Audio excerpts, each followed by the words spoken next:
Welcome na naman sa ating update sa ating Wasaki Ninja mga kaaga. Yun, no? At abangan nyo yung upload natin. May kunting clips tayo doon sa mga ginawa natin yan.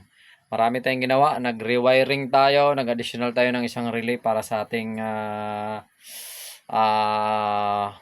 hiniwalay natin yung MDL tsaka yung ating charger. Yun, kasi nakabalat tayo dun sa charger. Tapos bukas may kunting galawin na lang tayo dun sa makina niya. Lumuluwag yung ating manifold, yung ating pipe. Lumuluwag, parang may singaw. Singaw yung ating manifold kaya lagyan na natin ng gasket maker. Yun, at yan kalat na kalat oh. Yan, nag-ano to kasi tayo eh. Yan, mga nabasa yung gamit natin, hinugasan natin, pinapatuyo natin. Bukas okay na. Yung isang kinabit na natin, yung isang flarings natin para sa para dun sa tawag nun, para dun sa natin. Yan para mas safe lang yung isang side ng motor. Yun.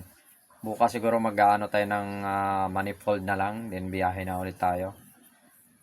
Chinik natin yung charger, yung isang charger sumabog, nag-over charge siya siguro dahil sa di ko alam dahil may pumutok siguro na sa charger.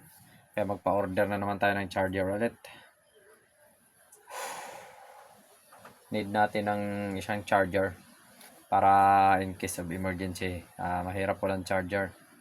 Yan, mahirap paki-charge sa mga sa mga tindahan. Yun oh. At abangan yung mga guys yung mga clips natin. Lalagyan natin mga clips na ginawa natin. At nagpalit na rin pala tayo ng sinama na natin yung ating shock. Yun, oil seal sa shock. Medyo nawala pa yung ating lock doon sa ating oil seal. Kaya pinalitan natin ng stainless na improvised na lock na lang. Pero hindi naman basta-basta nahuhugot yun kasi sobrang sikip nun. Kaya hindi naman siya basta-basta mahuhugot. For safety na lang. Pero kailangan makabili tayo ng lock noon. Mag-ano tayo ng bagong lock para doon sa safety niya. Siguro madali lang naman kalasin yun. Madali lang naman ikabit yung lock kasi adjustable naman yun. At yun. Ginawa na natin ulit yung okay na yung charger. Okay na yung wiring. Goods na. Mumurahin lang relay natin mga guys, yung imitation lang na Boss relay. Pero goods na rin yan, pati yung socket natin, hindi na natin masyadong ginandahan. Thank you pala sa Myron Auto Supply, located dyan sa may Salitran guys, Salitran 3. Sa Merwin 3, sa may Salitran 3. Yun, madali lang siya hanapin guys, halos intersection lang siya, yung papuntang Salawag, sa papuntang Area 1, halos mag-intersection siya.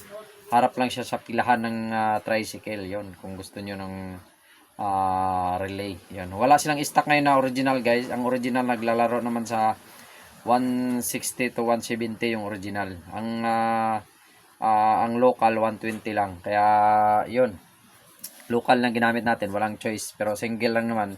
At re-relayhan natin yung ating may relay na yung ating MDL. Balak natin i-relayhan natin yung ating busina naman. Abangan yung relay natin sa busina guys. Tapos yung may check tayo may check tayong dito sa ating high, nag-shut off yung ilaw pagka naka-high. Titingnan natin kung bakit ganun. Kaya yun, antabangan yung mga videos natin, mga clips natin guys. Gusto niyo full videos guys, nasa ating YT channel.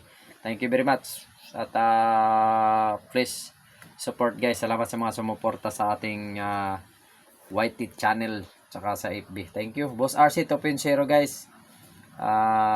Uploadan lang natin ng konti. Si Boss RC hindi natin masikaso. Sayang. At medyo nagtaka tayo at nawala yung ating earnings doon sa ating FB. Ba't kaya? Ilang dollars lang yun. Nawala pa. Yan lang. Ride safe sa lahat at sa lahat ng mga lalamove tsaka MC Taxi. Sa lahat ng mga driver, ingat kayo ngayon. May bagyo, maulan. Madulas ang daan. Kahapon, medyo muntika na tayo kahapon. Napakadulas daan. Buti medyo malakas yung preno natin. At kahit pa paano, safe naman. Thank you. Peace out.